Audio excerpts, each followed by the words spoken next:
Si Akito ay isang ambisyosong footballer mula sa isang rural na bayan sa Japan. Pangarap niyang makapasok sa high school na may malakas na soccer club. Ang lahat ay patuloy na nagpapasa ng bola sa kanya, na ikinagulat ng mga nanonood. Sumusugod siya pasulong at umiskor ng goal sa isang kisap mata, pinapantayan ang laban.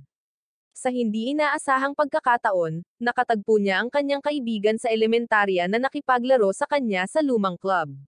Inakusahan siya ng kaibigan na isang buwaya at sinabing kaya siya pinalaya sa kanilang childhood team. Kumpiyansa na tumugon si Akito, na nagsasabing malalampasan niya ang anumang bagay ngayong mayroon siyang mga kasama sa koponan na makakasama. Gayunpaman, minamaliit ng lalaki ang koponan ni Akito, sinabing sila ay mahina at ang kanilang estilo ng paglalaro ay wala pa sa gulang. Inaangkin niya na ang koponan ay lubos na umaasa kay Akito at walang naiambag, basta nakasali lang. Kahit na sinusubukan ni Akito na manatiling kalmado, nawalan siya ng kontrol at na-headbutt siya. Pagkatapos, ang ina ni Akito ay nadismaya sa kanya, at ang insidente ay naging sanhi ng pagkawala ng kanyang koponan sa pabor ni Coach Kaima. Dahil sa gulat at pagkabigo, tumakbo si Akito ng 2 sunod-sunod na oras upang maibsan ang pressure ngunit kalaunan ay bumagsak dahil sa pagod. Mula nang pumasok sa paaralan, sinubukan niyang kumilos ng cool, na tinatawag ang kanyang sarili na isang henyong footballer. Ngunit dahil ang tanging magagawa niya ay maka-score ng mga goal, pinagtatawanan siya ng mga tao pero tinatanggap pa rin siya bilang bahagi ng koponan. Sa kalaunan ay bumuo siya ng sarili niyang team para makapasok sa isang tournament ngunit nauwi sa gulo para sa lahat at nadiskwalipika sila.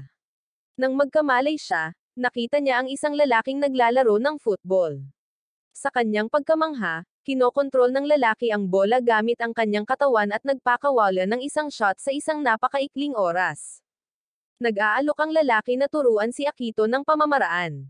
Sinabihan niya si Akito na huwag ilipat ang kanyang katawan patungo sa bola. Sa halip, ang kanyang katawan ay dapat na nakaharap sa direksyon na gusto niyang takbuhan upang mapanatili ang paningin. Ang kanyang itaas na katawan ay dapat paikutan sa unang pagtapik ng bola, pagkatapos ay dapat siyang mag-sprint at mag-shoot. Gumuhit siya ng ilang bilog at sinabihan si Akito na idirekta ang bola sa kanila sa isang shot at ihatid ito ng malinis. Kapag nakapasok na ang bola sa bilog, may maximum na 3 hakbang si Akito para mag-shoot. Hindi siya magtatagumpay maliban kung ang kanyang katawan ay nakahanay ng tama pagkatapos ng unang touch sa bola.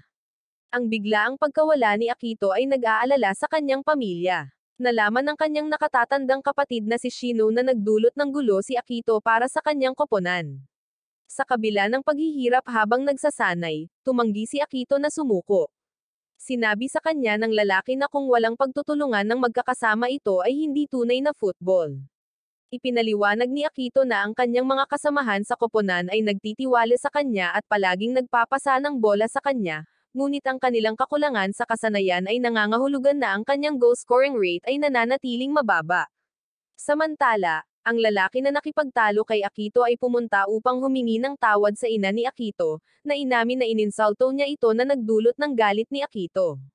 Nang maglaon, ikinwento ni Akito ang laban ng detalyado. Ang nakakagulat sa lalaki ay ang kakayahan ni Akito na alalahanin ang lahat ng posisyon ng 22 manlalaro sa field. Humiga ang lalaki para mag-isip at nakatulog. Kinaumagahan, nagising siya at nakitang nagsasanay pa rin si Akito, na nagsanay buong gabi. Dahil sa determinasyon ni Akito, inihayag niya ang kanyang pagkakakilanlan, Fuck Oda, manager ng Tokyo City Aspirant Youth Team. Inimbitahan ni Fuck Oda si Akito sa isang tryout sa Tokyo. Kung magtagumpay siya, tatanggapin siya sa youth team. Bumalik sa paaralan, si Akito ay patuloy na nagsasanay kasama ang kanyang mga kasamahan sa koponan. Kahit na hiniling niya sa kanyang ina na hayaan siya sa Tokyo, ang gastos ay masyadong mataas at siya ay napakabata pa para maglakbay ng mag-isa. Pagkatapos ng pagsasanay kasama ang kanyang mga kaibigan, sinundo siya ng kanyang kapatid na si Shino. Ipinahayag ni Shino na kilala niya si Fuck Oda. Siya ay isang dating midfielder para sa pambansang koponan ng Hapon at minsan ay isang nangungunang manlalaro. Gayunpaman, isang malubhang pinsala sa kanyang huling season ang pumihil sa kanya sa pagbabalik sa porma. Nabigla dito, si Akito ay nakikinig ng mabuti. Si Shino, na inilihim sa kanilang ina, ay nagbigay kay Akito ng pera para pumunta sa Tokyo para sa tryout. First time ni Akito sa Tokyo, at namangha siya sa mga pasilidad ng youth team. Pagdating sa field, aksidente niyang nabangga ang isang babae na nakakagulat na nakakakilala sa kanya. Siya ang nakababatang kapatid na babae ni Fukuoka, at naiinis siya dahil patuloy na pinag-uusapan ni Fukuoka ang tungkol kay Akito. Ginagabayan niya siya sa lugar ng pagpaparehistro kung saan 86 na mga prospect ng kabataan ang natipon. Kabilang sa mga ito ang ilang standout na manlalaro, Takibana mula sa isang junior youth team, Kenneth, kapitan ng prestihiyosong Tama Junior High Team, Hasegawa mula sa Seren Junior High, at Leon mula sa parehong paaralan. Tinanong ng babae si Akito kung ano ang mga nagawa niya, ngunit nananatili siyang tahimik.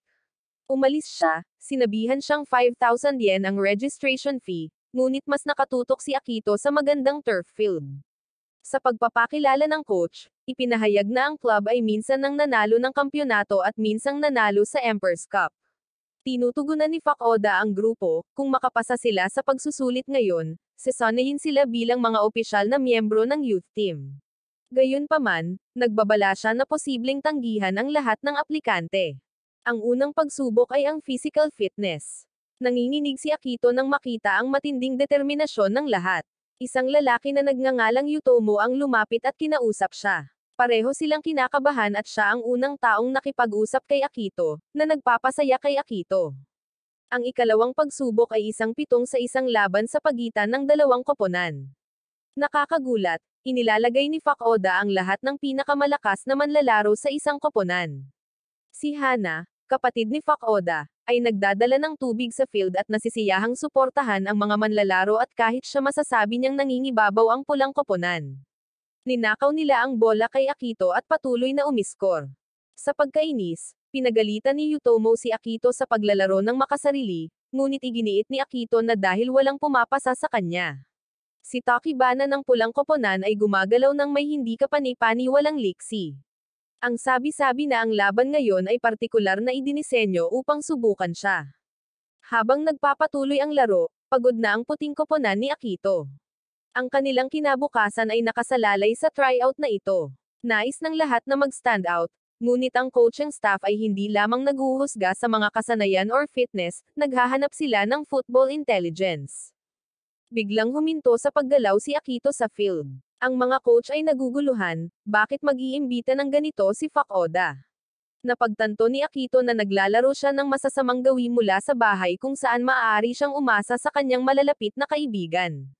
Ngunit ngayon siya ay kabilang sa mga manlalaro ng isang ganap na naiibang antas at dapat siyang magbago. Pagkatapos ay isinaaktibo niya ang kanyang mata ng agila, isang espesyal na kamalayan na hinahayaan siyang makita ng malinaw ang buong larangan. Natanggap niya ang bola mula kay Yutomo at sa halip na umatake, umatras upang depensahan. Nakipagbuno siya sa dalawang kalaban, naghihintay ng pagkakataon. Hindi pinansin ang sigaw ng kanyang mga kasamahan, napagtanto ni Yutomo kung bakit hawak ni Akito ang bola doon. Nang lumapit ang dalawa pang manlalaro ng Red Team, biglang sumugod si Akito patungo sa sariling goal at naglulunsad ng long kick patungo sa goal ng kalaban. Pinangunahan ito ni Kenneth, umiskor para sa puting koponan. Si Fukuoka ay humanga at nasa sabik. Bahagyang nagyayabang si Akito, napagtanto na ang pag-assist sa isang goal ay parang kapaki-pakinabang. Maging si Kenneth ay nag-thumbs up sa kanya. Napakaganda ng goal na iyon na ikinatuwa ng buong coaching staff, lalo na ang blonde-haired coach na nagngangalang Akiro. Naunawaan ni Akiro ang lahat sa sandaling iyon. Hinawakan ni Akito ang bola para akitin ang mga kalabang manlalaro patungo sa kanya, kabilang ang mga defender. Pagkatapos ay ginamit niya ang pagkakataong iyon upang makapaghatid ng isang tumpak na long pass, na nagpapahintulot sa kanyang kasamahan na makapuntos. Natapos ang laban at nagtipon ang mga coaching staff para piliin ang pinakamahusay na 11 manlalaro. Nakatawag pansin si Yutomo dahil sa kanyang katalinuhan. Siya rin ang nagpalakas ng loob ng team kapag mababa ang moral. Siya ay isang perpektong akma para sa isang posisyon sa midfielder, kaya naisip nilang panatilihin siya. Ang pinaka-kontrobersyal na kandidato ay si Akito. Sa sandaling iyon, nagugutom si Akito at humingi ng karagdagang pagkain kay Hana. Ngunit tumanggi ito, iginiit na kung kumain ito ng sobra ay mahihirapan siyang matuno ito.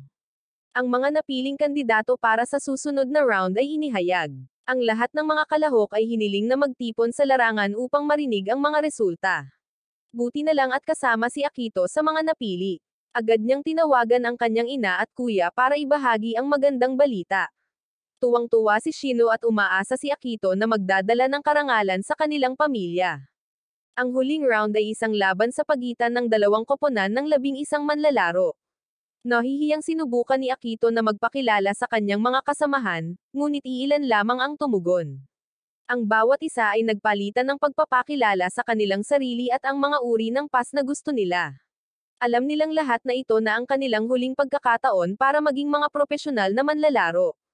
Si Tachibana ay hindi bumuti sa loob ng maraming taon at naging kampante sa kanyang lumang club, at pumunta siya dito para takasan iyon.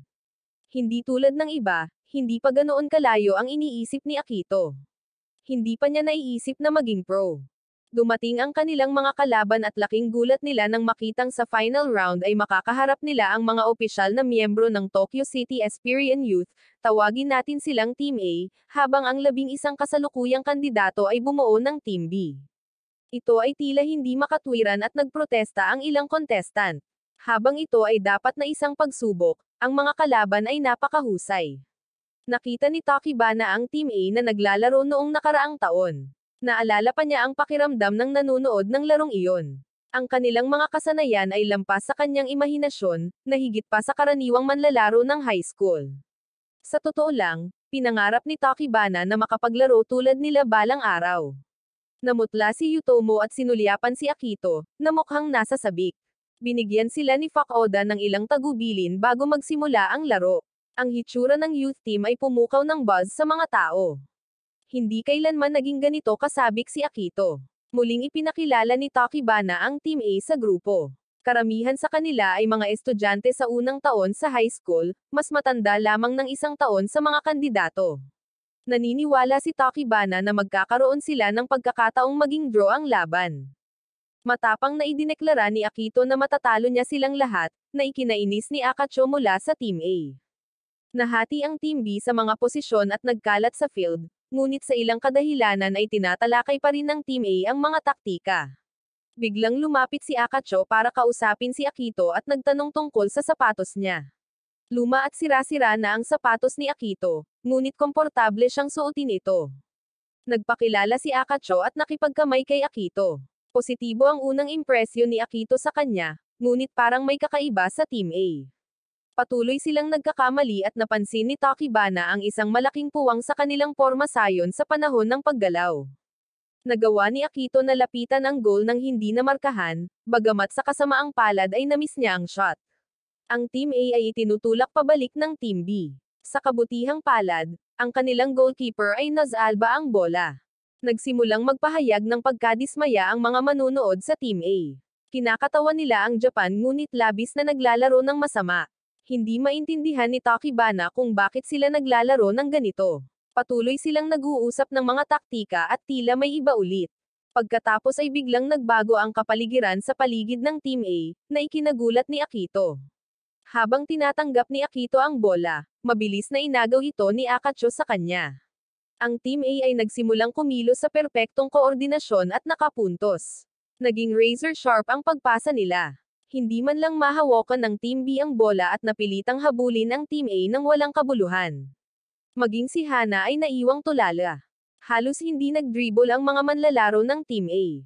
Sa halip, umasa sila sa one-touch passing. Nanood si Fukuoka na may pagmamalaki ng ngiti. Ito ang diskarte sa one-touch pass.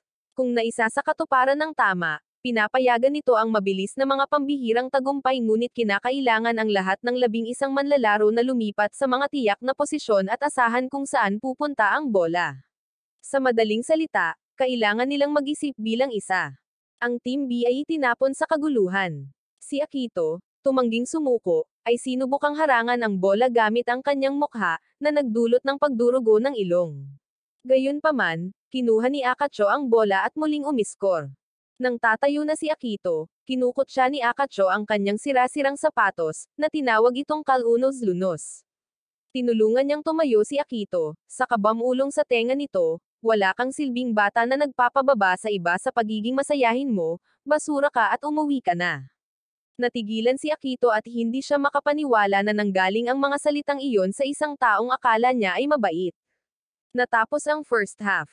Tinanong ng mga miyembro ng Team B kung bakit hindi naglaro ng one-touch pass ang Team A mula sa simula. Ito ba ay para kutsain sila? Anuman, kinilala nila ang talento ng Team A. Ang ilan ay halos nawala ang kanilang fighting spirit sa harap ng napakalaking lakas ng Team A. Kinailangan ni Yutomo na magsalita para pakalmayan sila at maibalik sila sa mga talakayan sa diskarte. Samantala, inaalagaan ni Hana ang mga sugat ni Akito. Ang malupit na mga salita ni Akacho ay umalangaw sa ulo ni Akito, na nakakagambala sa kanya.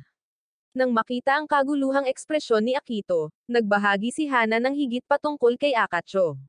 Siya ay isang lubhang malakas na manlalaro. Sa kabila ng pagiging isang first year, siya ay isa ng pangunahing miyembro ng koponan. Sa katunayan, siya lamang ang nakapasa sa pagsusulit sa pagpili noong nakaraang taon. Hindi maintindihan ni Hana kung bakit patuloy niyang ginagalit si Akito. Si Akito, na puno ng galit, ay nanumpa na maghihiganti. Sa puntong iyon, nagsimulang maglaro ang Team A ng mas simple, hindi na naglalapat ng pressure. Si Kenneth, dahil sa pagkainip, pinayagan ang kalaban ng isang corner kick. Ipinagpatuloy ni Akacho ang kanyang psikolohikal na pag-atake, na ikinagalit ni Akito. Nagkunwari siyang nahulog sa kaidiniin ng husto ang kamay sa katawan ni Akito. Napangiwi si Akito sa sakit ngunit bumangon pa rin at ayaw niyang umuwi ng ganito. Tumayo si Fukuoka at isiniwalat ang katotohanan. Sinadya niyang inilagay ang lahat ng manlalaro ng Team A sa mga posisyon na hindi pa nila nilalaro noon, at nagulat ang Team B. Naglalaro sila sa labas ng posisyon at nangingibabaw pa rin. Ang mga ito ay mga first-year high school pa lamang, ngunit napakalaki ng agwat ng kasanayan. Biglang naalala ni Akito ang kanyang kapatid na si Shino na minsang nag-ipon ng pera at ibinigay ang lahat sa kanya. Ang mga miyembro ng Team B ay mukhang pagod na. Nawala na nila ang lahat ng espirito, na nagpapahintulot sa Team A na makapuntos ng madali. Nanginginig pa rin sa sakit ang lugar kung saan natama ni Akacho si Akito at nanginginig ang kanyang mga paa. Naisip ni Akito ang kanyang ina na nag-ipon para ibili sa kanya ang sapatos na iyon. Nagtaka siya, ito lang ba talaga ang kaya ko? Nakita ng lahat na bumagsak ang moral ng Team B.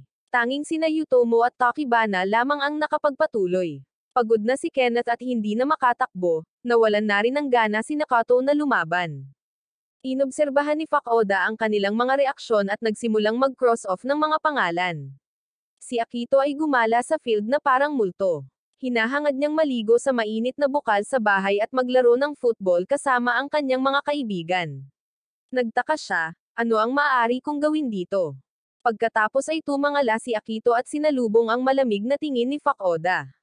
Tanong ni Fukuoka, sumuko ka na ba? Ang tanong na iyon ay nagdulot ng isang masakit na alaala. Minsan ay nabigo si Akito sa isang tryout, at bagamat walang nagsisisi sa kanya, ramdam niya ang kanilang pagkadismaya. Sa paggunita sa sandaling iyon, hindi napigilan ni Akito ang kanyang sarili na huminto. Sa susunod na corner kick, matagumpay niyang naklear ang bola at sumigaw, sino ang nagsabing sumuko ako? Bumalik sa bahay, nagbabasa ng balita ang kanyang ina at kapatid tungkol sa mga kandidato sa Tokyo. Parehong naniniwala kay Akito, tiwala na hinding-hindi siya susuko. Ramdam ng karamihan ang determinasyon ni Akito. Nagsimula ito kay Hana at hindi nagtagal ay nagpalakpakan ang lahat para sa kanya, at muling nabuhayan ng loob si Akito. Sa 3 minutong natitira, inutusan ni Akito si Takibana na umatake mula sa left wing. Isang handball ng kalaban ang nagbigay sa kanila ng libreng sipa at nagboluntaryo si Yutomo na kunin ito. Napagtanto ni Akito kung gaano kalaki ang pinagbago ni Yutomo mula nang magsimula ang laban. Noong una, siya ay kinakabahan, ngunit sa sandaling tumunog ang sipol, siya ay naging kalmado at nakatuon lamang dahil mahal niya ang football. Habang nauubos ang oras, naghanap ng paraan si Akito para maka-score. Kinuha ni Yutomo ang libreng sipa ngunit na-intercept ito ni Akacho at naglunsad ng counter-attack ang Team A. Habang nagpapanik si Yutomo, tumingin siya sa paligid at napagtantong nawala na si Akito. Hinahabol na ni Akito ang bola at tumakbo siya patungo kay Kasari at nagawa niyang mapigilan ang play. Hindi makapaniwala si Akacho. Ilang sandali lang ang nakalipas, nakatayo si Akito malapit sa goal at ngayon ay nasa tapat ng field, ninanakaw ang bola kay Kasari. Hinabol ni Akito ang bola, ngunit mahuli man niya ito, walang sapat na oras para maka-score at sumuko na ang mga kasamahan niya. Nang siya ay nasa pinakadesperado na, nagpakita si Nakano at kinuha ang bola. Labis niyang hinangaan si Akito na kaya pa niyang tumakbo. Alam niyang pagod na siya at nawalan ng espiritu, at ipinasa ni Nakano ang bola kay Akito. Sa pagkakataong iyon, para bang lumawak ang kanyang paningin upang masakop ang buong field. Ang lahat ng mga manlalaro ng koponan ay nagtulak ng mataas. Lumipat si Akito sa open space at nagpadala ng mahabang pass kay Tachibana sa right wing. Titira na sana si Tachibana ngunit biglang nakita niyang walang marka si Yutomo kaya ipinasa niya ang bola sa kanya. Kinuha ni Yutomo ang shot ngunit hinarang ito ni Akacho. Nagulat ang lahat nang sumulpat si Akito at sinipa ang rebound. Naitama niya ang bola sa lambat ng koponan at sumugod sina Yutomo at Tachibana at nagdiwang kasama si Akito. Hindi sila makapaniwalang nakapuntos talaga siya. Maging si Fukuoka ay hindi napigil ang ngumiti bilang pagkilala kung gaano kaganda ang goal na iyon. Ang football ay lahat ng ginagawa mo sa bola, kahit na wala ito sa iyong paanan. Iyon ay isang pag-atake sa aklat-aralin na nagpapakita kung ano ang maaari nilang makamit sa tatlong manlalaro lamang. Mas kumbinsido ngayon si Fukuoka na si Akito ay isang bagay na espesyal.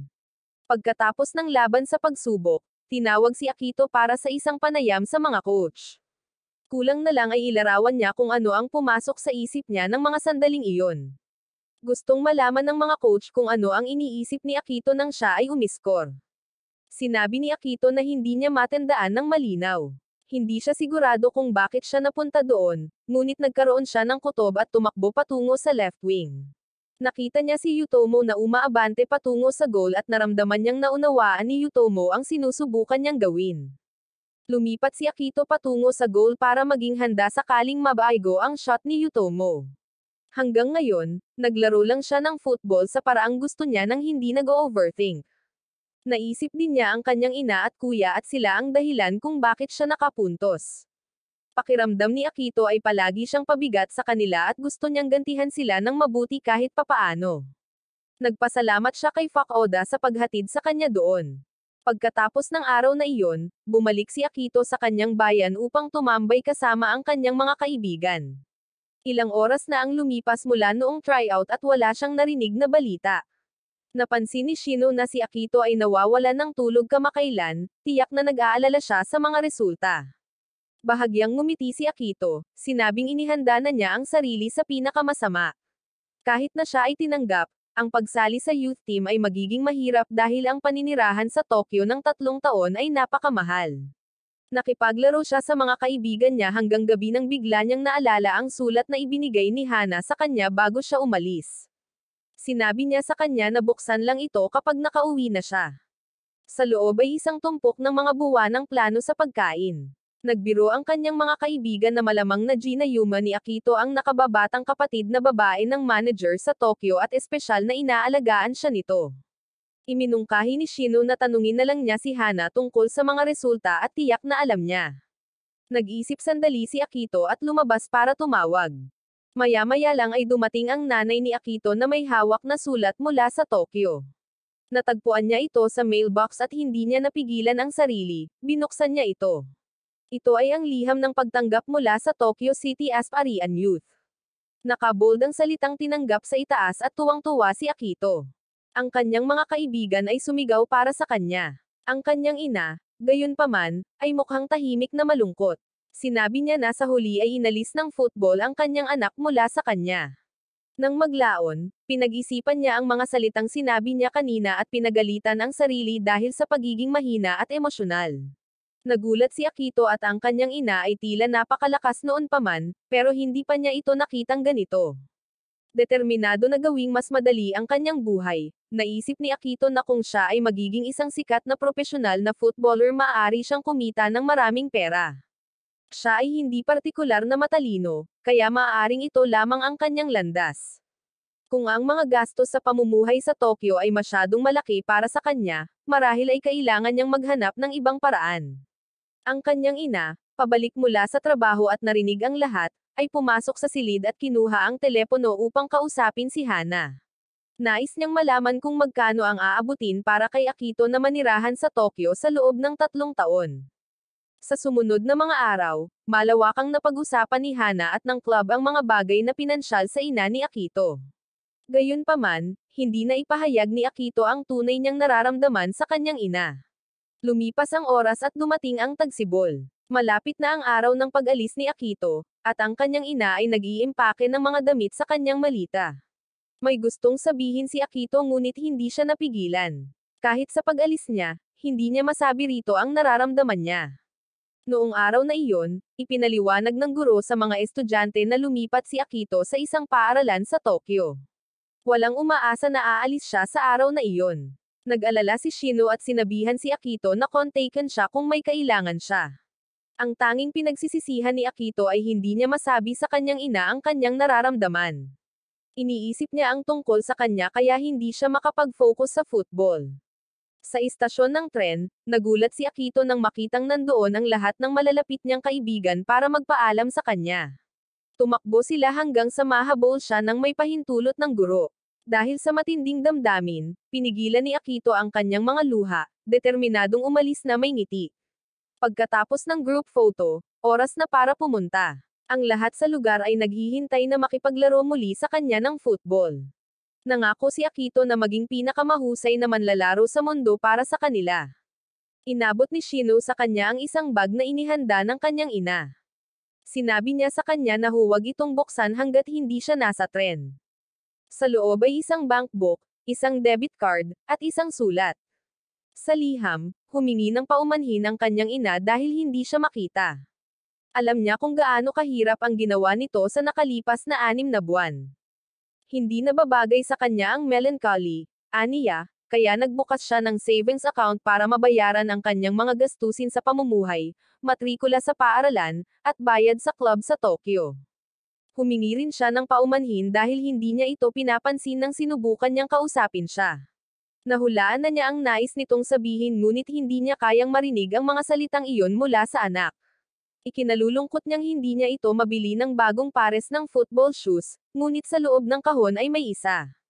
Hindi niya kailangan siyang maging isang profesional na footballer para ipagmalaki siya.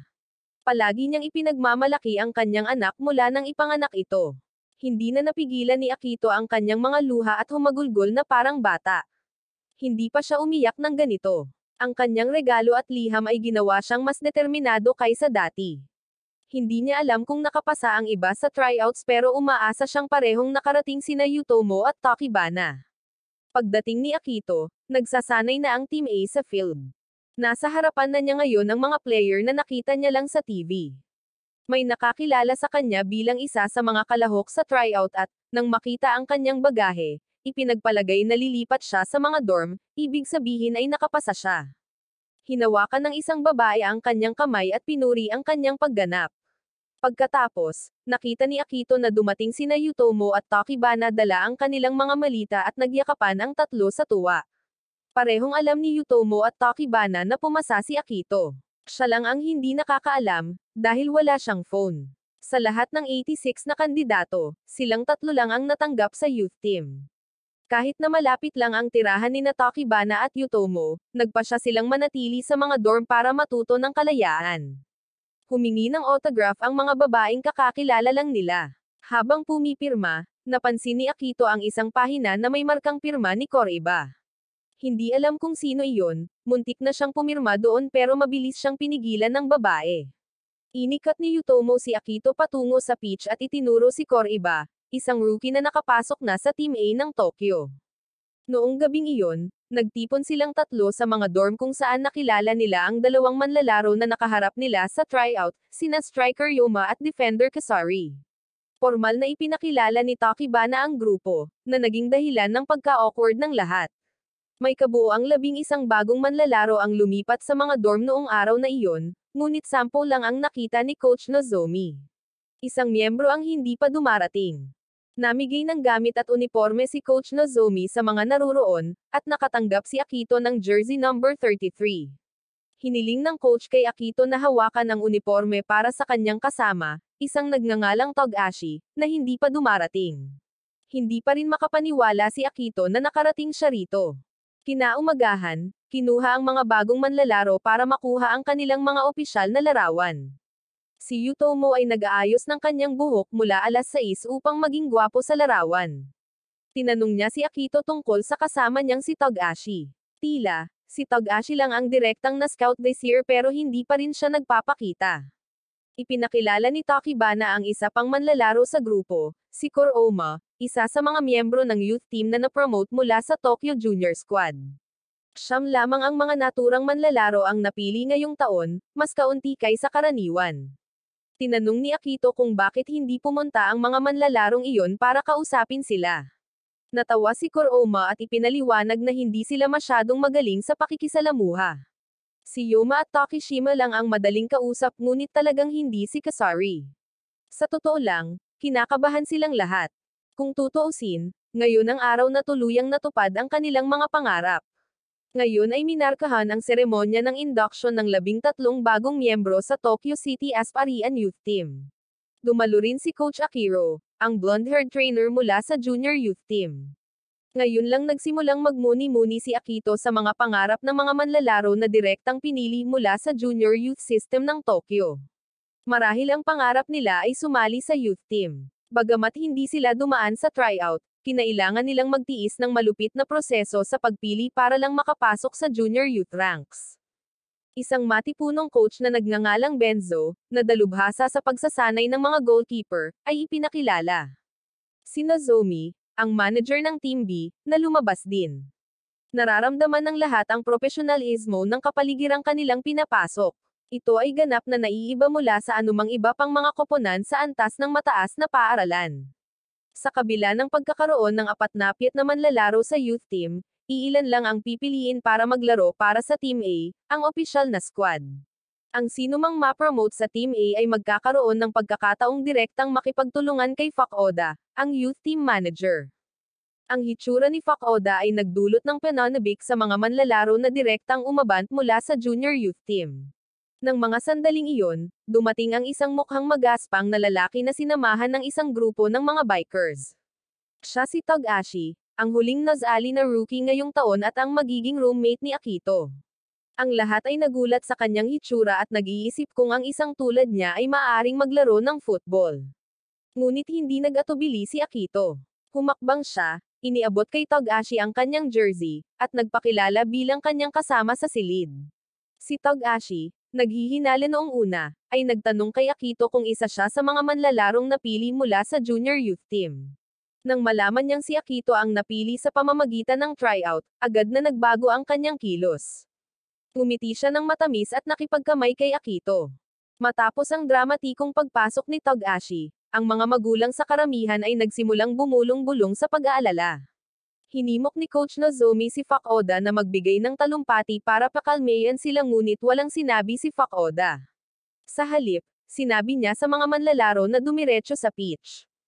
Kakatwa, hindi masyadong nasasabik si Akito. Naglakad siya para ituon ang isip at napansin ito ni Takibana at lumapit upang makipag-usap, pinayuhan si Akito na huwag mag-over-exercise. Umupo si Akito sa isang bench na upuan upang magpahinga, na nagkataong malapit sa meeting room ng coach, na nagpapahintulot sa kanya na marinig ang kanilang pag-uusap. Biglang pumasok si Hana sa kwarto para maghatid ng tanghalian kay Fukuoda. Sa kasamaang palad, nakalimutan niyang hiniling niya sa kanya na maghanda ng pagkain at kumain na kasama ang mga manlalaro. Galit na galit si Hana at maaga siyang nagising para magluto ng tanghalian na iyon. Lumabas na ang presidente ng club ay humiling kay Fukuoda na tawagan si Hana. Ang anak na babae ng presidente ng Keido Electric Company ay bibisita sa araw na iyon at umaasa silang matutulungan siya ni Hana na panatilihin siya. Nag-atubili si Hana ngunit sa huli ay pumayag ito pagkatapos ng maraming panghihikayat. Samantala, nagplano si Fukuoda na mag-organisa ng isang panloob na laban sa scrimmage para sa Team B. Ipinahayag niya na sinumang mahusay na gumanap sa laban ay mapopromote sa Team A, na pupunuin ang mga manlalaro ng determinasyon. Nang umalis si Hana na may dalang pananghalian na bumubulong na baka siya na rin ang kumain nito, kinuha ni Nozomi ang pagkakataon na tanungin si Fukuoda tungkol sa sitwasyon ni Akito. Tahimik niyang inamin na maliban kung si Akito ay bumuti sa isang mahimalang rate, walang paraan na siya ay maging isang pro. Hindi maintindihan ni Nozomi kung bakit nagkaroon ng interes si Fukuoka sa isang tulad niya. Baka si Akito ang magiging unang malaking kabiguan ni Fukuoka. Biglang bumalik si Hana na ikinagulat nila. Mahigpit niyang ipinagtanggol si Akito, sinabing hindi patas na magsalita ng ganoon tungkol sa isang bagong manlalaro. Paglabas niya ng silid, naabutan niya si Akito na nakarinig ng lahat. Mabilis niyang isinara ang bintana ngunit huli na ang lahat. Narinig na ni Akito ang lahat. Magalang niyang tinanong kung maaari ba siyang kumain ng tanghalian dahil nagugutom siya, ipinaliwanag na hindi niya sinasadyang mag-eavesdrop. Nakaupo lang siya sa malapit nang marinig niya ang boses ni Hana at Fukuoka. Pinasalamatan niya ito sa lahat ng ginawa niya, paghikayat sa kanyang ina at pagtulong sa maraming iba pang paraan. Para kay Hana, ang ina ni Akito ay tila isang kahangahangang tao. Naging close silang dalawa sa telepono at sa tono pa lang niya ay malalaman na ni Hana kung gaano niya kamahal ang kanyang anak. Biglang nagsabi si Akito na ang cute ni Hana. Sa sandaling iyon, si Togashi, na dumaraan, ay lihim na nagtago sa likod ng isang puno upang makinig. Ipinaliwanag ni Hana na ipinagtanggol niya si Akito dahil ipinaalala nito sa kanya ang isang manlalaro na minsan ay naging napakahalaga sa kanya. Talagang ginagawa niya ito para sa kanyang sariling mga kadahilanan. Saglit na nagkwentuhan ang dalawa at hindi namamalayan, nakain na ni Akito ang buong tanghalian para sa dalawang tao. Galit na galit si Hana na napakarami niyang nakain bago ang laban. Hindi pumasok si Togashi upang tumulong at sumulpat lamang pagkatapos na umalis si Hana na bumubulong ng nakakatakot ang mga babae. Ang panloob na laban ay isang 7-on-7 scrimmage na tatagal ng 30 minuto. Ang sinumang mahusay na maglaro ay pipiliin para sa Team A. Si Nozomi ang mga ngasiwa sa laban batay sa isang preset na plano. Desidido si Akito na patunayan na mali si Nozomi. Siya ay kumbinsido na siya ay magiging isang propesyonal na manlalaro hindi sa pamamagitan ng swerte, ngunit sa pamamagitan ng pagsisikap at paniniwala. Maraming tao ang umaasa sa kanya at nilayon niyang bayaran iyon sa pamamagitan ng pagkamit ng kanyang pwesto sa Team A. Nang magsimula ang laban, agad na tinawag ni Akito ang bola, sabik na maka-score. Si Yoma ay nag-dribble pasulong habang si Akito ay sumisigaw para sa bola na halos desperado. Ngunit dahil nasa mas ligtas na posisyon si Kuroma, sa halip ay ipinasa sa kanya ni Yoma. Sa sandaling iyon, si Togashi, sa kabila ng pagiging teammate ni Kuroma, ay pumasok, ninakaw ang bola, at nag-shoot sa goal. Nakakalungkot, ito ay miss lamang. Hindi nasisiyahan si Akito sa makasariling laro ni Togashi ngunit iginiit ni Togashi na sa isang 30 minutong laban, ang tanging paraan upang patunayan ang iyong sarili ay sa pamamagitan ng pag-score. Ang lahat ay gustong maging pro pagkatapos ng lahat. Si Akito, na ayaw makipagtalo, ay sinabihan siya na gawin na lang ng maayos ang kanyang trabaho bilang defender. Sinusubukan ng lahat sa pitch na samantalahin ang anumang pagkakataon na maka-score. Nang maabot ng bola si Takibana, mabilis na dumausdes si Akito at ninakaw ito. Bahagya siyang tumangala at hindi pinansin ang presensya ng kanyang mga kasamahan. Nagdulot ito ng pagsimangot ni Coach Nozomi. Tinawag ni Yoma at Kuroma si Akito na pumasa at baguhin ang direksyon ng pag-atake. Pero desidido si Akito na huwag hayaang ang mga boses sa labas ang umindayog sa kanyang paglalaro. Siya ay nasa ilalim ng matinding pressure at kailangan niyang umiskor. Pero biglang may nakita si Akito. Sa gulat ng lahat, pumasa siya kay Yoma, saka huminto sa pagtakbo at nagsimulang maglakad patungo sa goal. Ang kanyang mabagal na sadyang bilis ay natigilan sa mga defender. Si Mitsuko, nahuli sa bantay, ay sumulong. Sa sandaling iyon ng kahinaan, tumakbo si Akito sa unahan at na-time ni Yoma ang pasa. Tinanggap ni Akito ang bola at tinamaan ito ng diretso ang net. Nataranta ang lahat sa pakay ni Akito. Ilang saglit lang kanina ay walang patutunguhan siyang naglalakad at ngayon ay nakalusot na siya sa defender at nakapuntos. Wala itong lohikal na kahulugan, pati ang mga coach ay humanga. Napagtanto ni Nozomi na ang paglalakad ni Akito ay nakagambala sa ritmo ng depensa ngunit imposible iyon maliban kung nahulaan ni Akito ang paggalaw ni Yoma.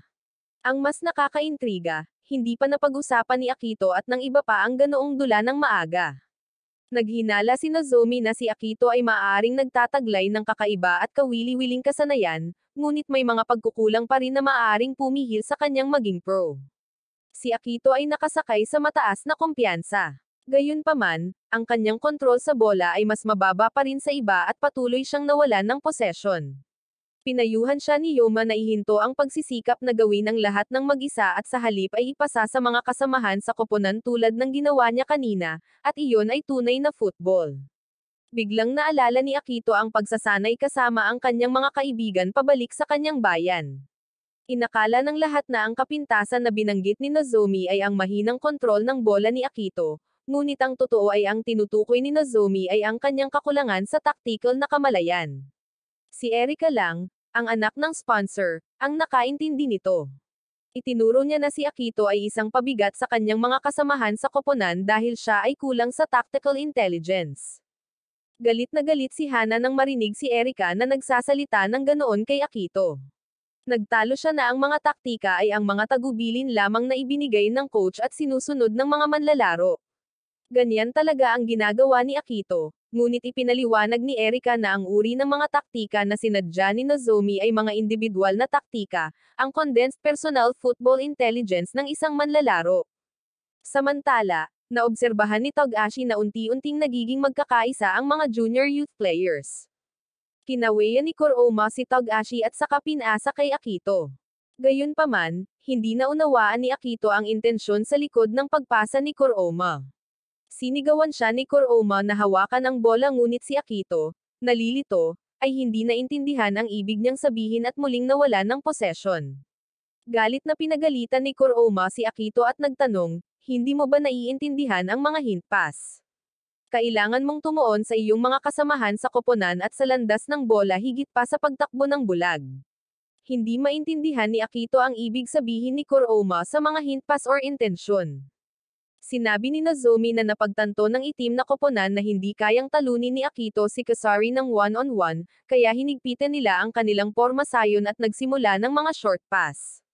Agad ding nag-react ang red team at pinalakas ang kanilang depensa. Ito ang situational assessment, at ang mga manlalaro ay palaging kailangang mag-isip tungkol sa sitwasyon sa field at makabuo ng pinakamahusay na plano sa pag-atake, na nagsasaayos batay sa kasalukuyang estilo ng paglalaro. Ang mga manlalaro ay nag-aayos ng kanilang mga estilo ng paglalaro ngunit si Akito lamang ang hindi nakapansin ng pagbabago dahil siya ang tipong naglaro base sa instinct. Iyon ay maaaring magandang pakinggan ngunit masama sa kasong ito. Minsan nakakagawa si Akito ng mga bagay na hindi niya maisip ngunit hindi niya maalala kung paano niya ginawa ang mga iyon. Ito ay ganap na naiiba sa situational assessment. Malinaw, hindi may larawan or may replicate ni Akito ang kanyang ginawa. Ito ay ginawa ang kanyang talento ganap na walang silbi. Hindi maintindihan ni Akito kung bakit biglang nagiba ang diskarte ng lahat, kaya hindi niya alam ang gagawin. 5 minuto na lang ang natitira at ngayon ay wala nang nagtiwala sa kanya para ipasa ang bola. Nang makitang ganoon si Akito, labis na nasiyahan si Kasari. Sa tryout, nalampasan ni Akito si Kasari kaya lagi niyang sinisisi ang sarili niya. Ngunit ngayon ay nakita niyang si Akito ay hindi kasing espesyal ng dati niyang iniisip. Napabuntong hininga si Akito at hindi napigil ang nanginag matapos marinig iyon. Sumigaw siya para ipasa ng lahat ang bola sa kanya at mariing tumanggi si Yoma. Tumakbo pabalik si Yoma patungo sa kanilang goal na sinusubukang hilahin pasulong ang mga kalabang defender. Si Kuroma ay tumatakbo sa kabilang wing. Ipinasa ni Yoma ang bola kay Kigama para maipasa niya ito kay Kuroma. Sakto namang tumakbo si Togashi para umatake. Napangiti si Yoma at alam niyang naiintindihan siya ni Togashi, at sumigaw si Yoma na sundan si Togashi. Agad namang umiba ng direksyon si Kagima at nagpasa kay Togashi. Tinanggap ni Togashi ang bola at nag-shoot ng goal na ikinagulat ng mga kalaban. Sinabi ni Nozomi na ang kakayahang magbigay ng mga tagubilin ang pinakamalaking pagkakaiba sa pagitan ni Akito at Yoma. Si Yoma ang pinakamahusay na individual na tactician sa Team A, isang kahangahangang talento mula sa Tokyo Middle School. Maging ang mga goal ni Akito ay salamat sa pagdama ni Yoma sa mga galaw ni Akito at pag-akay ng bola sa goal. Si Yoma ay may kamalayan at kasanayan upang idirekta ang mga nakapaligid sa kanya, na ginagawa siyang perpektong striker para sa buong koponan. Malalim na naramdaman ni Akito ang kanyang pagiging walang silbi na para bang hindi siya kailangan para maka-score. Naranasan niyang hindi pansinin at hindi paahan sa dati. Direktang bullying iyon dahil hindi siya nagustuhan, ngunit ngayon ito ay ganap na naiiba. Hindi sila pumasa sa kanya dahil hindi nila siya kailangan para maka-score. Ang pinakamagandang bagay na magagawa niya ay tumayo na lang at parang pabigat siya sa team. Natapos ang laban at ang napiling manlalaro para sa Team A ay si Yoma. Nagalit si Akito ngunit walang magawa.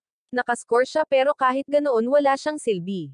Habang si Akito ay nakaupo na sumisigaw sa pagkainis, bigla siyang nakita muli ni Akacho. Nakangiti pa rin si Akacho, pero mga pekeng ngiti. Ang lalaking ito ay naging bangungot ni Akito at nang makita siya ay nanlamig si Akito. Napanood ni Akacho si Akito na naglalaro mula sa ikalawang palapag ng club kasama si Fukuoda. Nakita niyang hindi nagbago si Akito simula noong tryouts. Aniya, teka, bakit ba napili pa ang isang walang silbing lalaki? Grabe ang husay at level niya na kahit mga kasamahan niya ay hindi siya pinansin. Inihagis ni Akacho si Akito sa lupa. Sinabihan niya si Akito na humanap ng sulok at maglaro ng mag-isa sa loob ng 3 taon at huwag hadlangan ang pag-unlad ng kanyang mga kasamahan. Kinukutya niya na nag-aksaya ng pera ang mga magulang ni Akito sa isang walang silbi na katulad niya.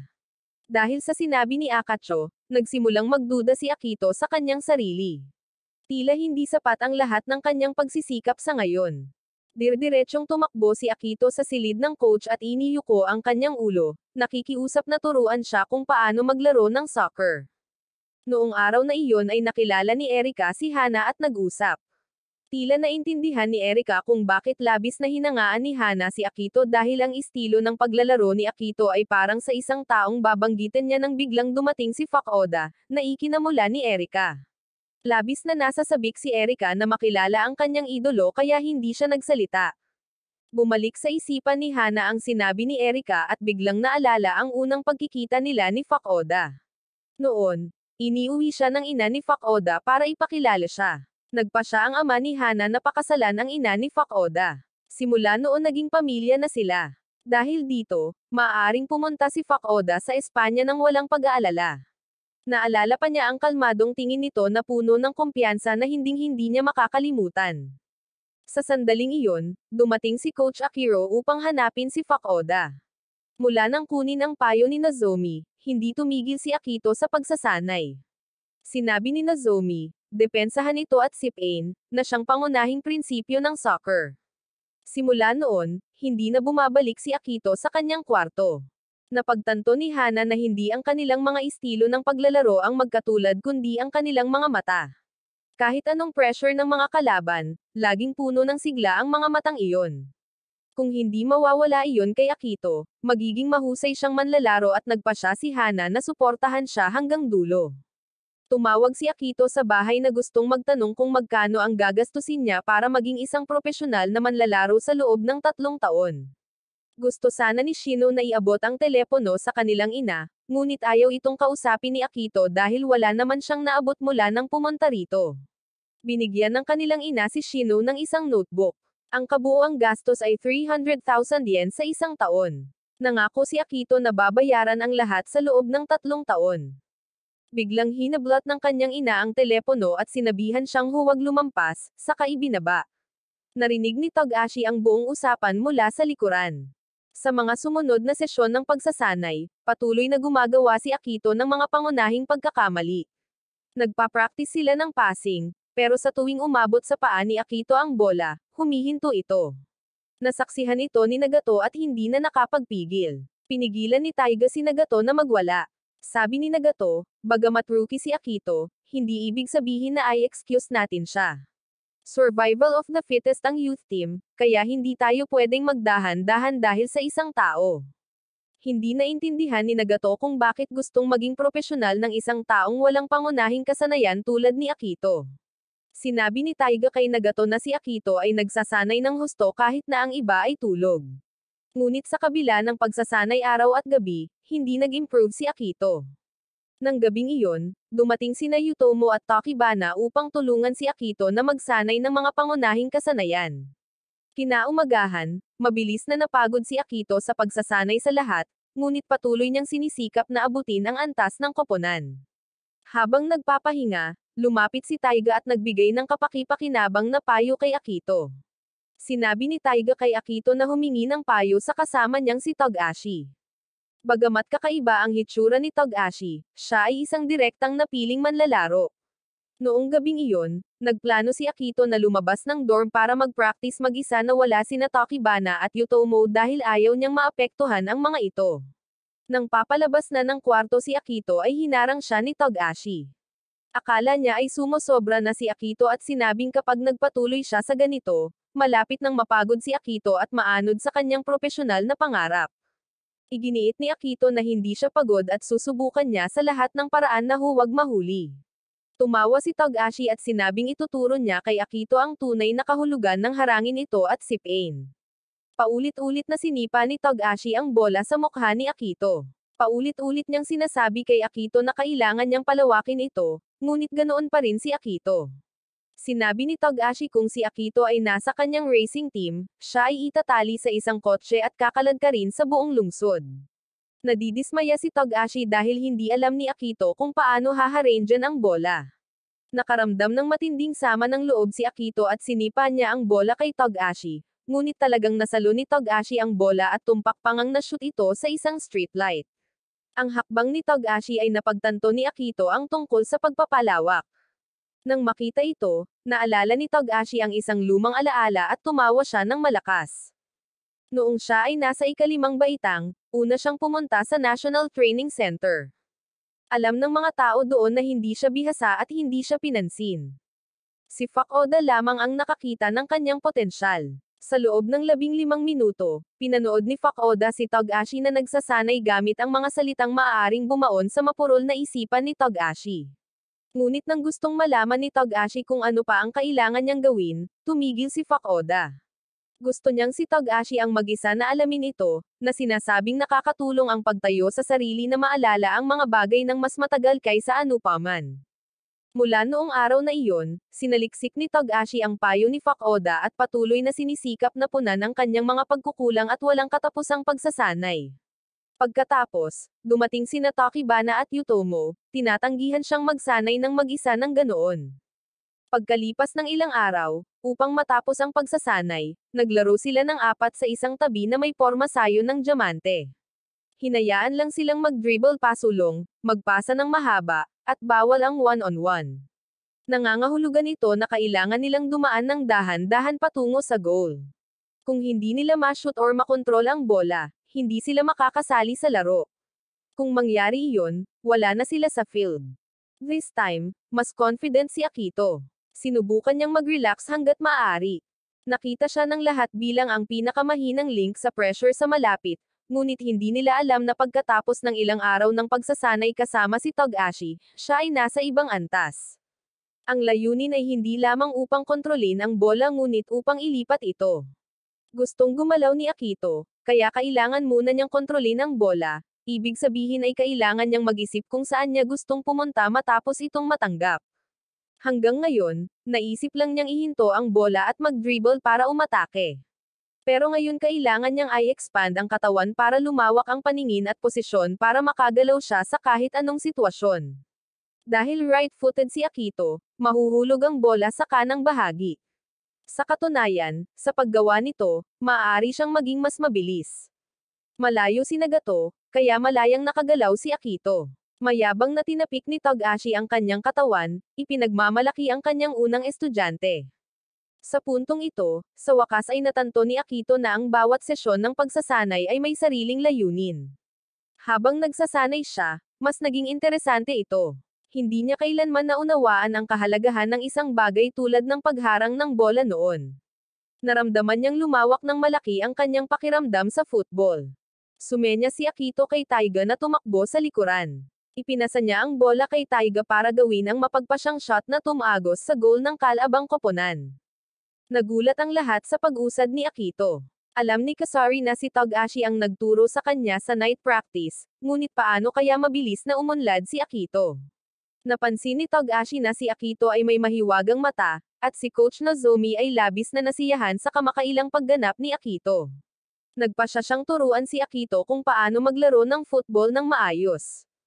Samantala, sa lugar ni Fukuoka, nakikipag-friendly match ang Team A sa Shinamoza. Puno ng panghihinayang ang manager ng Shinamoza sa pag-aakalang hindi siya dapat pumayag na harapin ang mga halimaw na ito. Hindi ito ordinaryong laban sa high school. Ang mga pangkat ng kabataan ay nasa ibang antas. Napansin din ng coach ang ilang mga manlalaro na mukhang mas pagod kaysa sa iba. Ito ang mga manlalaro na kakalipat pa lang sa Team A. Marahil dahil hindi sila sanay sa takbo, hingal na hingal sila at nakahiga sa lupa. Hindi makapaniwala si Yoma kung gaano katakat ang Team A. Lumapit si Akacho at sinabihan si Yoma na bumangon. Nakakaawa ang paggulong-gulong sa lupa. Kung hindi ka makakasabay sa ritmo, bumalik ka na lang sa Team B. Pagkatapos ng laban, nagtipon ang Team A upang makipagtalo at pagnilayan ang laro. Si Akacho, na inis sa kanilang palagiang pagtatalo, ay sinigawan sila na bumalik sa banyo. Namangha si Yoma na ang mga halimaw na ito ay umiskor ng 9 na goal ngunit nakaupo pa rin upang talakayin ang kanilang mga pagkakamali. Bigla, nagsimula siyang mag-alinlangan kung ang football na nilaro niya sa lahat ng oras na ito ay talagang football. Si Akito ay masayang nagsasaya sa kanyang pagkain pagkatapos ng kanyang munting tagumpay. Ngayon ay natutunan niya ang maraming kapaki-pakinabang na bagay. Nagpasya siyang makipagsabayan sa mga sesyon ng pagsasanay sa gabi. Iniabot ni Akito ang bawat isa kina Tachibana at Yutomo ng isang kahon ng sauce na tugma sa pagkain na kanilang napili. Laking gulat ni Tachibana, hula na naobserbahan ni Akito ang kanilang in-order upang ihanda ang tamang mga sarsa. Tumawa lang si Akito at sinabing hindi siya nag-eavesdrop. Kitang-kita niya ito sa gilid ng kanyang mata, kahit ang pinakamalayong cafeteria counter ay nakita niya. Si Kasari ay nakatitig kay Akito sa simula pa lang ng session. Si Akito ay mabilis na bumubuti, na nagpaisip kay Kasari kung mayroon siyang isang bagay na wala sa iba. Simula bukas, regular na silang magsasanay kasama ang Team A. Kinabukasan, nagbigay ng talumpati si Kapitan Yushi upang isulong ang palitan sa pagitan ng dalawang koponan. Ngayon ang unang pagkakataon na magkasamang nagsanay ang Team A at Team B. Naroon din si Fukuoka, at ang kanyang presensya ay nagpasigla sa lahat. Alam ni Akito na magiging mahirap ang pagsasanay, at determinado siyang huwag sumuko anuman ang mangyari. Ang nilalaman ng pagsasanay sa araw na iyon ay 11 laban sa 21. Una, ito ay 11 mga manlalaro mula sa Team B laban sa 21 mula sa Team A. Gaya ng inaasahan, ang Team B ay labis na nagulat. Na-pressure sila kaya ang tanging magagawa nila ay tumayo sa field at panuurin ang bola na pumapasok sa net. Si Fukuoka ay lubos na nasisiyahan, na nakangiti ng malawak sa labas. Nakaramdam ng kirot sa kanyang puso si Akito. Paano ito matatawag na football? Wala pang 5 minuto, pinalitan ni Fukuoka ang sitwasyon. Sa pagkakataong ito ay 11 manlalaro mula sa Team A laban sa 21 mula sa Team B. Na-dribble ni Tachibana ang bola malapit sa goal. Gustong hatiin ni Akito ang mga defender, ngunit nang tumingin siya sa paligid, wala man lang espasyo. Natigilan si Tachibana, hindi sigurado kung saan tatayo para tanggapin ang bola. Bago pa sila makapag-isip, umiskor ng goal ang Team A. Proud na proud si Akacho at sinabing kahit 11 versus 21, mananalo pa rin ang Team A. Lalo na laban sa mga bata na hindi nakakaintindi ng football tulad ni Akito, mas madali ito. Sa 11 manlalaro lamang, ang Team A ay nauna ng 2 goal. Alam ni Kuroma na mayroon silang malinaw na kalamangan sa kasanayan at kakayahan, ngunit ito ay higit sa itaas. Sigurado si Akito na sa 21 manlalaro, hindi ito matatawag na football. Kaya ang kailangan nilang gawin ngayon ay maglaro ng normal. Pumayag naman si Kasari at kung normal lang ang laro nila, may pagkakataon pa silang maka-score. Ang fighting spirit na ito ay humanga maging ang mga seniors sa Team A. Una, nag-dribble si Kuroma, ngunit hindi nag-push forward ng mataas ang Team A. Nanatili sila sa mga nakapirming posisyon, umaasa sa kasanayan at fitness upang makapuntos. Inutusan ni Kasari si Akito na maglaro ng normal. Hindi mahalaga ang mga numero, kailangan nilang tumuon sa mga pangunahing kaalaman. Gayunpaman, labis na nag-aalala pa rin si Kasari tungkol sa agwat ng kasanayan. Nang makitang pananghinaan ng loob si Kasari, hinimok siya ni Akito na sumulong. Magkasamang sumulong ang trio nina Akito, Kasari, at Kuroma. Gayunpaman, ang sobrang agresibong paggalaw ni Akito ay nagpagulat kay Kasari at Kuroma, na sumigaw sa kanya na bumalik. Hindi maintindihan ni Akito kung bakit gusto nilang ipasa niya ang bola kung kaya pa niya itong isulong. Gusto ni Kasari na muling makipagtulungan si Akito. Sinenyasan ni Kuroma si Akito na pumasa kay Kasari, ngunit ang walang alam na lalaking ito ay ipinasa ito kay Kuroma.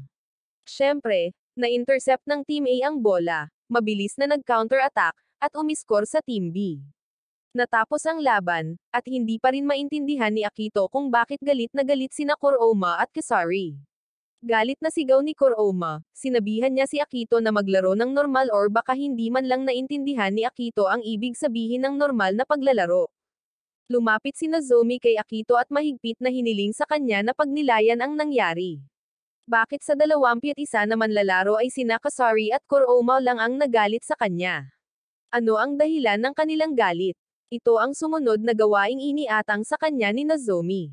Bumalik si Akito sa kanyang silid at nag-isip ng ilang araw, kahit na manatili sa loob kapag bakasyon. Dumating na ang spring break, at karamihan sa mga kalapit na manlalaro ay umuwi na. Tanging ang mga nasa malayo tulad ni Akito ang nanatili. Nakita ni Akito sina Takibana at Yutomo. Pareho silang nakatira sa Tokyo at madaling makapaglakbay. Mula nang ma-promote sa Team A, naging proud si Yutomo at nagplanong bumalik sa Tokyo para makipagmabutihan sa ilang babae. Sinamantala ni Takibana ang pagkakataong mag-uwi ng isang bundok ng labahan, nakaramdam ng hiya na hayaan ang mga tauhan ng dorm na hugasan ito. Uuwi na rin si Togashi. Bago umalis, nag-aalalang baka malungkot si Akito, iminungkahi niya si Akito na kausapin si Akacho, na malayo rin ang tinitirhan at hindi uuwi ngayong pahinga. Nang marinig niya ang pangalang iyon ay nag-goosebump si Akito. Tumakbo rin si Akito sa grupo ni Kasari, pero sinulyapan lang siya ni Kasari at naglakad palayo. Simula noon, hindi pa rin sila nakakausap ni Akito. Pakiramdam niya ay hindi talaga siya itinuturing na miyembro ng koponan. Nais ni Akito na tawagan ang kanyang mga kaibigan pabalik sa bayan ngunit hindi niya alam kung ano ang sasabihin dahil wala pa siyang nakakamit. Nagpasya siyang magsanay ng basic drills para makalimutan ang kanyang kalungkutan. Akmang kukunin na niya ang bola at tatakbo palabas, biglang sumulpat si Hana sa harapan niya. Inanyayahan siya ni Hana na bisitahin ang lokal na high school. Nagulat si Akito at pinagalitan siya sa pagpasok nito sa boys dorm nang walang pahintulot. Walang paraan si Hana na sumagot dahil walang mobile phone si Akito. Si Yutomo, sa kanyang paglalakbay, ay biglang napagtanto na nakalimutan niya ang kanyang pabango, na kailangan sa panliligaw, at nagmadaling bumalik upang kunin ito. Sa kanyang pagpunta, nakita niya si Akito na kasama si Hana at nakaramdam siya ng matinding selos. Naglakad-lakad sina Akito at Hana. Hindi umimik si Akito sa kabuuan, na ikinagalit ni Hana. Ilang beses niya itong kiniliti dahil sa pagkainis, dahilan para magulat si Akito at mahulog sa damuhan. Palihim silang sinundan ni Yutomo at ilang oras silang naglibot sa lungsod. Habang hinihintay si Akito, nilapitan si Hana ng ilang lalaki na sinusubukang yayain siyang lumabas. Bumalik si Akito na may hawak na ice cream cone. Hindi siya masyadong mahilig sa matamis, kaya isa lang ang binili niya para kay Hana. Nang marinig iyon ay nagningning ang mga mata ni Hana. Sinabi niya, ang isang pro player ay kailangang kumain ng siyentipikong tulad nito.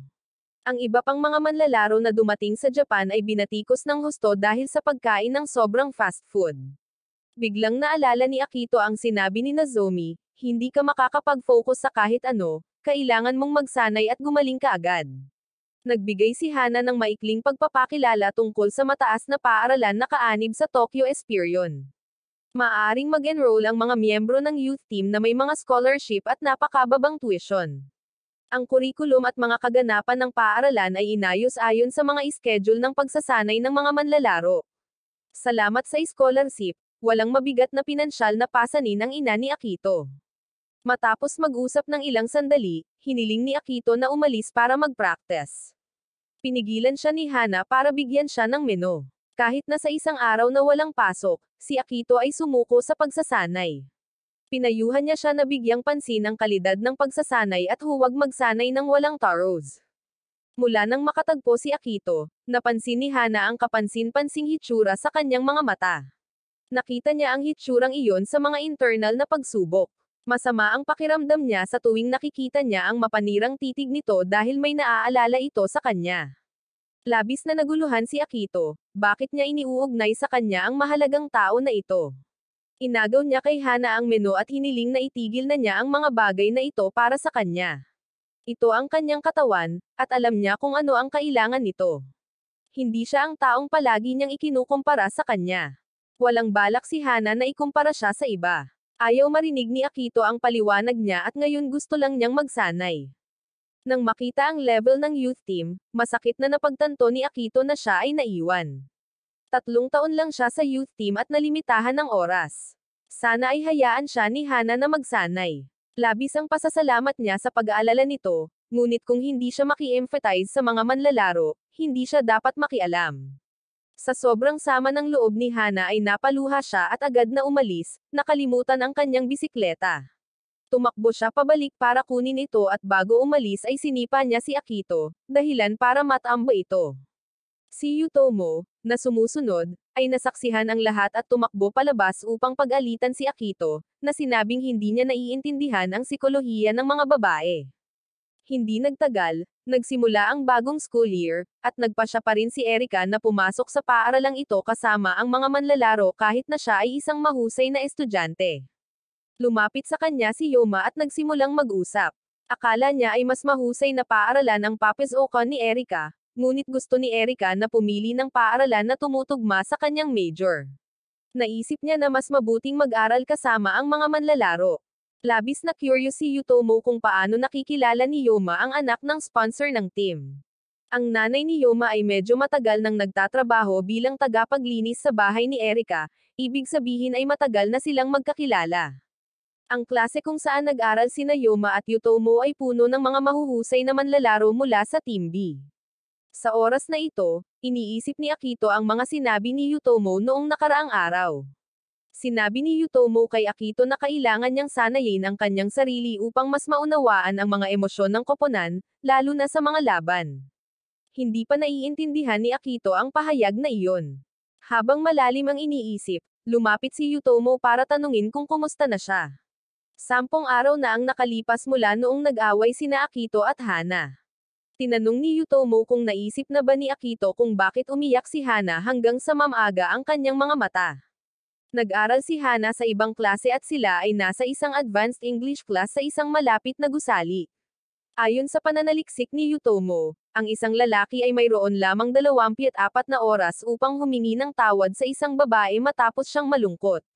Ngunit hinayaan ni Akito na lumipas ang 10 araw. Si Akito ay naliligaw pa rin sa kanyang sariling pag-iisip, tanging nag-iisip sa grupong kasama ni Kasari. Nang makitang nalulumbay si Akito, pinayuhan siya ni Yoma na lutasin kaagad ang issue. Magsisimula na ang bagong season, at sa pagkakataong ito ay lalahok din ang Team B. Dahil ito ay isang mas maliit na grupo, sila ay nagkaroon ng mas maraming pagkakataon na maglaro. Ang oras ng paglalaro para sa lahat ay tataas. Naalala ni Akito ang 2 pangunahing problema at hinampas niya ang mesa habang diretsyong nakatayo na nagtatanong kay Kasari. Ngunit tumanggi si Kasari na makipag-usap kay Akito. Gayunpaman, pinilit ni Akito na ipaliwanag ang kanyang sarili. Hindi niya talaga maintindihan kung bakit hindi sila magkasundo. Ang mga bagay na hindi niya naiintindihan ay mga bagay na hindi niya kayang gawin ng maayos, kaya nagpasya siyang kausapin ang sarili niya. Sa isang 11 versus 21 na laban, binalak ni Akito na panatilihin ang bola malapit sa goal, pagkatapos ay ipasa ito sa mga nasa wings, pagkatapos ay tumakbo pasulong upang matanggap ang bola at makapuntos, ngunit pinili niyang harapin si Akacho.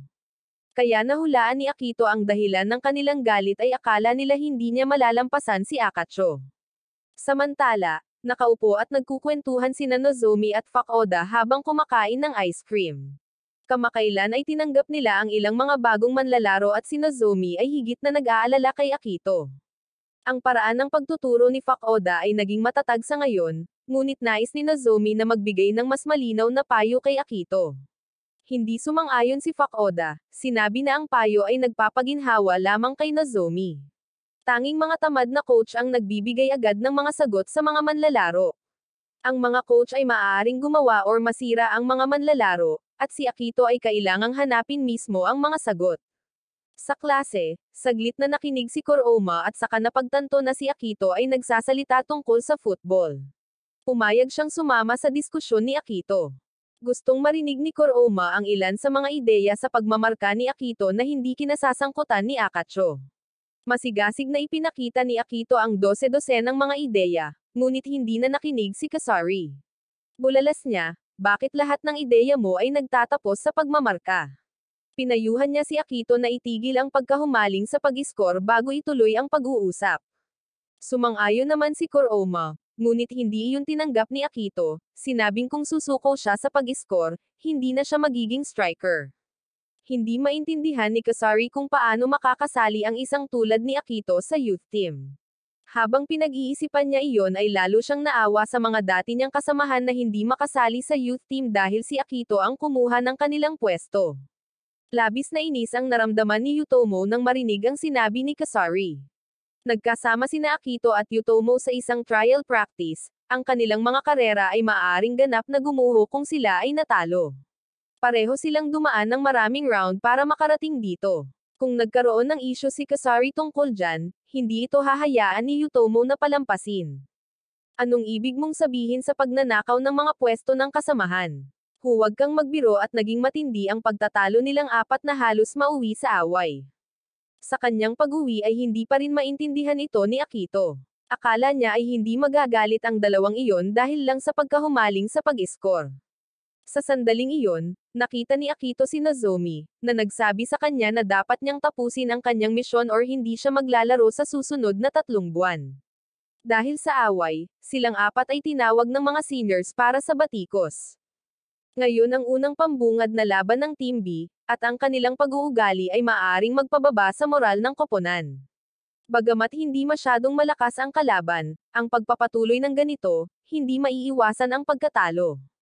Hindi natuwa si Kasari na si Akito ang napili para sa panimulang lineup. Narinig pa rin ni Akito na umaalingaw ang mga salita ni Nozomi, wala pa siyang neresolba. Pagkatapos, nakatanggap ng tawag si Fukuoda mula kay Hana. Lumapit si Akito at hiniling kay Fukuoda na hayaan siyang makausap si Hana. Sinabi niya kay Hana na sinusunod niya ang payo nito at ipinagmalaki pa niya ang paglalaro sa laban. Hindi naintindihan ni Fukuoda at tinanong niya si Akito tungkol sa kanyang araw. Hindi kailanman nag-overthought si Akito bago ang mga laban, ngunit ngayon ay mananalo sila at siya ay makakapuntos. Nagpahiwatig si Fukuoda na sa football, hindi mo ito magagawa ng mag-isa. Higit pa sa naisip ni Akito, kaya naman natutuwa silang maglaro ng football. Isang reporter ang inatas ang mag-cover sa youth team, ngunit nang malaman niyang maglalaro ang Team B ngayon, labis siyang nadismaya. Anong maiinit na balita ang maaaring manggaling dito? Dumaan si Hana at hinayla ang reporter papunta sa field. Sinabi niya sa reporter na may isang player sa Team B na maglalaro ng magaling ngayon, na naging dahilan ng pag-usisa ng reporter. Gayunpaman, ang sitwasyon sa field ay mukhang masama. Ang madla ay tila na dismaya sa Team B. Ang mga manlalaro sa field ay napakagulo at hindi nakasync, na nagpapahintulot sa kalaban na umiskor ng 3 goal. Grabe ang laro nila ngayon at sa locker room, lahat ay nagtalo. Ang pagtanggap ng napakaraming goal ay makakasira sa reputasyon ng pangkat ng kabataan. Nagpatuloy sa pagtatalo sina Yutomo at Kasari tungkol sa nakaraan, at hindi na nakatiis si Taiga at napasigaw. Labis ang kanyang pagkadismaya sa mga ito. Nagdala sila ng kakilakilabot na kapaligiran sa laban at gumawa ng mga pangunahing pagkakamali na humantong sa pagtanggap ng 3 goal. Sa sandaling iyon, hindi sila mukhang mga propesyonal na manlalaro ng football. Hindi pa rin alam ni Akito kung ano ang kanyang misyon. Sa unang bahagi, sinubukan niya ang lahat ngunit walang epekto. Maliwanag na hindi iyon ang gusto ni Kasari at Kuroma. Sinubukan niyang makipag-usap sa mga ito gamit ang kanyang mga mata, ngunit hindi man lang siya nilainggan ng mga ito. Biglang humakbang si Taiga at hiniling kay Nozomi na palitan si Akito, Kuroma, at Kasari. Pumayag si Nozomi ngunit hindi pinalitan ang tatlo. Sa halip, inilabas niya si Togashi at pinasok si Ishiki. Hindi makapaniwala si Taiga at isa pang first-year player ang dinadala. Sinabi ni Nozomi na hindi na niya hahayaang maglaro si Akito kung mabaigo ang second half. Sa susunod na 45 minuto, kailangan nilang kumonekta sa isa't isa or ipagsapalaran ang kanilang mga karera. Nagsimula na ang second half at sa hindi inaasahang pagkakataon, naglaro ang kalaban sa 6 na defender, nakatutok sila sa depensa para mapanatili ang iskor. Inutusan ni Taiga sina Koroma, Kasari, at Akito na walang silbi ang tuwid na linya na kanilang nabuo ngayon. Binigyang pansin ni Akito ang pariralang, tuwid na linya. Nasa tuwid na linya silang tatlo na wala ang iba, at naramdaman ni Akito na may kumonekta. Ang depensa ng kalaban ay kakaiba ngunit epektibo, at walang nakakasira dito sa Team B. Nakatingin lang ang reporter na dismayado. Hindi nakatiis si Kasari at na-provoke ang kalaban para umatake, ngunit hindi siya pinansin ng kalaban. Biglang tinitigan ni Akito si Kasari na ikinabahala nito.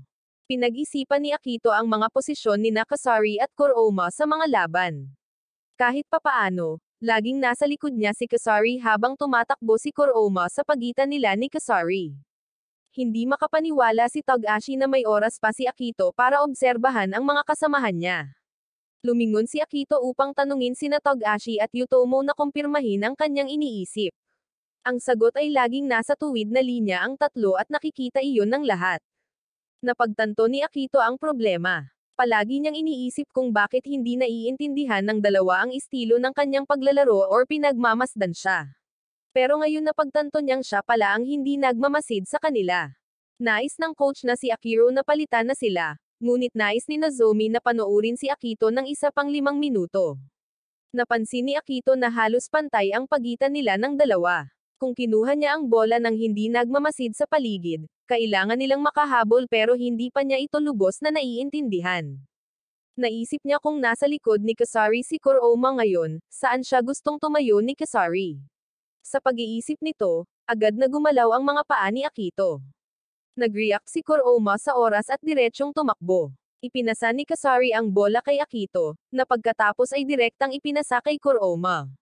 Salamat dito, nalampasan nila ang depensa. Gayunpaman, dahil hindi umahan si Akito para suportahan si Kuroma, nawalan pa rin sila ng possession sa pamamagitan ng throw-in.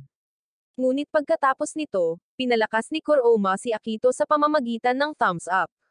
Kitang-kita ng mga coach ang pagkakamali ni Akito sa huling laro, at medyo mapurol ang performance ni Akito ngayon. Iyon ang naisip ni Akiro, ngunit hindi ginawa ni Nozomi. Nagsisimula na talagang maging interesante ang laban. Dahil sa paggalaw ni Akito, nagsimulang magkaroon ng pag-asa si Kasari sa kanya. Isang magandang one-touch pass, ngunit hindi tumakbo si Akito para suportahan si Kuroma. Akala ni Kasari ay wala pa ring naiintindihan si Akito, ngunit sa pagkakataong ito ay muling sumenya si Akito, na ikinagulat ni Kasari. Ang tatlo ay patuloy na nagpapasa ng bola sa kanilang mga sarili, hindi pinapansin ang paghamak ng kalaban. Masasabi ng lahat na may nagbago sa kanilang tatlo. Sa sandaling ito, napagtanto ni Akito ang problema. Kanina, nakatutok lang siya sa iniisip ni Kasari at napabayan si Kuroma. Actually, dapat pinasa niya ang bola at ainalalayan ang receiver. Pumasa si Kuroma kay Akito, at pagkatanggap ni Akito ay agad niya itong ipinasa pabalik kay Kuroma at mabilis na kumilos para tanggapin muli ang bola. Nag-dribble siya patungo sa goal ng kalaban. Ngayon gusto niyang tumuon na lamang kina Kuroma at Kasari. Nakatayo sa harap ng goal ng kalaban, nagkaroon ng pagkakataon si Akito na makashot, ngunit nagpa siya siyang ipasa kay Kasari para maka-score si Kasari. Unti-unting nawawala ng moral ang kalabang koponan at hindi nila naiintindihan ang nangyari kanina. Maliwanag, marami silang defenders, pero silang tatlo lang ang nakalusot sa solid defense nila. Si Kasari ay labis na naguguluhan, nagtataka kung bakit nagpa siya si Akito na pumasa sa huling hakbang na iyon. Sinabi ni Akito na gusto lang niyang subukan at ipasa kay Kasari ng walang malay. Hanggang ngayon, gusto ni Akito na maka-score ng mga goal dahil sa pagmamalaki ng pagiging isang forward. Tumingin siya kay Nozomi at napagtantong nandito siya para maglaro ng football. Mas naging interesado ang reporter sa laban. Ang tatlo sa field ay nakipag-usap sa isa't isa sa pamamagitan ng kanilang mga mata, na siyang nagpabago sa kanila. Sa football, ang pinakamahusay na komunikasyon ay sa pamamagitan ng eye contact at dapat may mutual understanding para makamit iyon. Sa sandaling ito, ang tatlo ay lubos na maayos na nag-coordinate. Napagtanto ni Akito na ang numero 3 ay isang perpektong numero. Hindi ito maaaring isa or dalawa, 3 lang ang makakatulong sa kanila na sumulong. Dahil doon, nakapag-shoot ulit si Kuroma at nakapuntos para sa kanila. Napansin ni Nozomi ang isa sa pinakamalaking kahinaan ni Akito, ang kanyang makitid na pananaw sa football. Tiningnan lang ni Akito ang lahat sa personal na antas, palaging iniisip na, gagawin ko ito, gagawin ko iyon. Ngunit ang football ay nangangailangan ng hindi bababa sa 3 tao upang magawa ang mga bagay. Nagsimulang magsayang ng oras ang kalabang koponan para pigilan sila sa pag-score. Nakahandusay sa lupa ang kanilang goalkeeper na nagkukunwaring nasaktan. Agresibong hinarap siya ni Togashi ngunit agad siyang pinakitaan ng yellow card ng referee. Nabawasan ang tensyon ng 3 at inabot ni Kuroma kay Akito ang isang bote ng tubig at ipinaliwanag kung bakit sila nabalisa sa 11 versus 21 training match. Sinabi ni Akito na tumutok sa mga pangunahing kaalaman sa pagsasanay na iyon.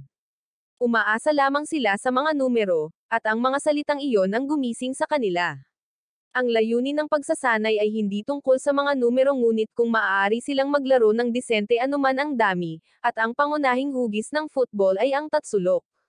Ang mga ideyang iyon ay nakatanim na sa kanilang grupo mula pa noong middle school. Noon, sinubukan nilang dalawa na bumuo ng tatsulok kay Akito, ngunit hindi maintindihan ni Akito ang konsepto ng tatsulok. Hindi man lang niya ito nilainggan dahil gusto lang niyang makascore. Sinubukan ni Kuroma na subukan na Senadorya-san si Akito na ipasa ito sa wing, pero pinasa niya lang ito pabalik kay Kuroma. Pagkatapos ay nawalan sila ng possession, at ang kabilang panig ay nag-counterattack at umiskor. Palaging tinatalakay ng grupo ni Kuroma ang kahalagahan ng tatsulok sa panahon ng pagsasanay. Tiyak, ilang beses na itong narinig ni Akito. Marahil ay naisip niya na ito ay napakasimple at hindi pinansin kaya nabigo siya. Napagtanto ni Akito na bagamat lagi siyang handang matuto, wala siyang natutunan sa mga kasamahan niya sa tabi niya at nagpasalamat siya sa kanilang dalawa. May isang bagay na hindi naintindihan ni Kasari, paano kaya mabilis na umunlad si Akito? Naisip ng mga manlalaro sa Team Saikyo kung mapipigilan lang nila ang trio na ito, mananalo sila. Ngunit hindi nila alam na ang 3 halimaw na ito ay konektado na. Sa buong panahon, naisip ni Akito na ang football ay tungkol sa pagpapanatili ng bola at pag-score ng mga goal. Ngunit sa katotohanan, ito ay higit pa doon. Sa pamamagitan ng paglipat sa mga tatsulok, maaari silang lumikha ng maraming maliliit na espasyo. Habang dumarami ang bilang ng maliliit na espasyo, magpapakita ang isang malaking puwang sa gitna ng field. Nakikita na ni Akito ang lahat ng puwang na iyon. Pinagmasdan ng kanyang mga mata ng agila ang buong field at iniisip ni Akito kung ano ang pakiramdam na ito. Tumingin siya ng diretso kay Yutomo, sinenyasan si Kasari na ipasa ang bola doon. Pero dahil sa sobrang focus, naitulak si Akito at nahulog sa damuhan. Ngunit hindi siya natakot, excited siya dahil lahat ay tumatakbo ayon sa kanyang naisip. Isang puwang ang bumukas sa harap mismo ng goal. Si Yutomo ay walang marka, malayang nag-shoot, at nakapuntos. Tabla na ang score at nagulat si Coach Nozomi. Si Akito ay lumikha ng kanyang sariling tatsulok. Pinalitan niya si Kuroma ng Yutomo bilang isang sulok ng tatsulok. Nakayuko ngayon si Akito sa gitna ng field. Tinawag siya ni Togashi na tumayo, ngunit tila kakaiba si Akito. Ang kanyang mga mata ay parang nakikita niya ang lahat. Nakikita niya ang lahat ng kilos ng iba at hindi ito masyadong naintindihan ni Hana. Hindi pa ba kailangan ni Akito ang pagtutulungan ni Nakasari at Yutomo para maka-score? Mabilis na ipinaliwanag ni Erika na si Akito ay tumatakbong parang decoy mula kaliwa hanggang kanan. Ang Team Sekayo ay nag-ingat sa kanya at nagtalaga ng 2 manlalaro upang markahan siya. Hinayla niya ang mga manlalarong iyon para i-clear ang daan para sa shot ni Yutomo. Higit pa rito, itinuro ni Akito ang tingin ni Kasari kay Yutomo. Napansin din ng reporter na kontrolado ni Akito ang lahat sa laban. Sa laban na ito, hindi lamang naunawaan ni Akito ang teorya ng tatsulok kundi siya mismo ang lumikha nito. 4 na araw na ang nakalipas, nang magtalo sila sa seremonya ng pagbubukas, iginuhit ni Akito ang isang kakaibang bagay sa pisara. Sina Yoma, Togashi at Erika lang ang nakapansin dito. Ang mga posisyon ng manlalaro sa paligid ni Yoma at Togashi ay nakakagulat na tumpak. Natagpuan ito ni Erika na hindi kapani-paniwala. Sino ang makakaalala sa eksaktong posisyon ng bawat manlalaro sa field na ganoon? Ngunit naniniwala si Togashi na abnormal ang bilis ng pag-unlad ni Akito. Ang mga pangunahing kasanayan ay tila katawa-tawa, ngunit sa sandaling natutunan niya ang mga ito, hindi lamang may lalapat ni Akito ang mga ito ngunit dinadala sila sa ibang antas. Ang babaeng reporter ay tumawa at sinabing ito ay katawa-tawa na isipin na maaalala ng sinuman ang eksaktong posisyon ng bawat manlalaro sa pitch sa bawat sandali. Hindi rin makatwiran si Yoma, pero sa bagay, matagal na siyang interesado kay Akito. Sa huling 3 minuto ng idinagdag na oras, si Akito ay tila medyo napagod sa pag-deploy ng kanyang mga mata ng agila, at ang kanyang utak ay nalulula. Nakakuha ng throw-in ang team ni Akito at tumakbo si Akito papunta sa bola, na hindi inaasahang lumipad papunta kay Hana. Pinayuhan ni Hana si Akito na manatiling kalmado at humingi ng tawad, na nagpara-fresh kay Akito. Sinabi niya kay Hana na gagawa siya ng goal para sa kanya. Sa laban na ito, naramdaman ni Akito na marami siyang natutunan, ngunit simula pa lamang ito. Gagawa pa siya ng isang hakbang at gagamitin ang kanyang ulo sa paglalaro. Ang diwa ng Team B ay nagpatakot sa mga kalaban at nagsimulang mag-atubili ang mga kalaban at unti-unting sumuko. Nag-dribble si Akito, at bago pa makaagaw ng bola ang kalaban, pumasa na siya kay Kasari. Ang kailangan lang gawin ni Akito ay palakasin ang loob niya. Nakatayo sa gitna ng field, pakiramdam niya ay talagang masaya ang araw na ito. Sumenyas siya kay Kuroma at ang kanang wing ay ganap na nakabukas. Para sa mga manlalaro sa field, mahirap matukoy ang mga posisyon ng kalaban, ngunit nakikita ng ilang manlalaro na may mga mata ng agila ang lahat, at isa si Akito sa kanila. Tumakbo na siya sa kanang wing, at natanggap niya ang bola mula kay Kuroma at diretsyong nag-shoot sa goal. Ang sandaling iyon ay nakakuha ng atensyon ng marami. Nanood si Fukuoka mula simula hanggang wakas. Ang taong nasa tabi ni Fukuoka ay walang tigil na pinupuri si Akito, na ikinagulat ni Fukuoka dahil bihira siyang pumupuri sa sinuman. Nang gabing iyon, pumunta ang buong team para kumain ng inihaw na karne na sagot lahat ni Erika. Hindi pa nakatikim ng ganoong kasarap na karne si Akito, parang natutunaw ito sa bibig niya.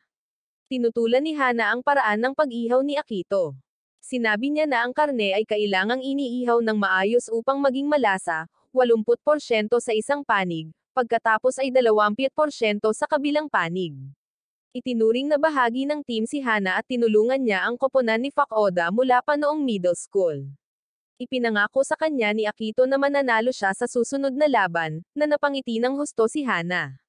Tinawagan ni Kuroma si Kasari at sinabing, "Wala ka bang gustong sabihin?" Humingi ng tawad si Kasari kay Akito para sa kanyang mga masasakit na salita noong isang araw. Iminungkahi ni Takibana na makipagkamay sila at makipagpayapaan. Sinabi ni Kuroma na talagang nagustuhan niya ang kasabihan ni Akito tungkol sa mga pasulong, sa sandaling ang isang forward ay nagsimulang mahumaling tungkol sa pagmamarka, ang lahat ay nagtatapos. Marahil ay inakala ng mga mula sa youth team na ang football ay teorya lamang, ngunit hindi sinunod ni Akito ang anumang teorya. Naisip ni Kuroma na marami pa siyang matututunan sa kanya. Pagkatapos, isang laban ng Youth Esperion ang nasa TV. Sa pagkakataong ito, naglaro si Kuriba kahit na siya ay 16 na anyos na high school student pa lamang. Biglang dumating si Erika para kausapin si Akito at pinayuhan niya siya na obserbahan ang mga galaw ni Kuriba, panuurin kung paano siya kumilos, at isipin ang kanyang sarili bilang Kuriba upang isipin kung paano niya lulutasin ang mga sitwasyon.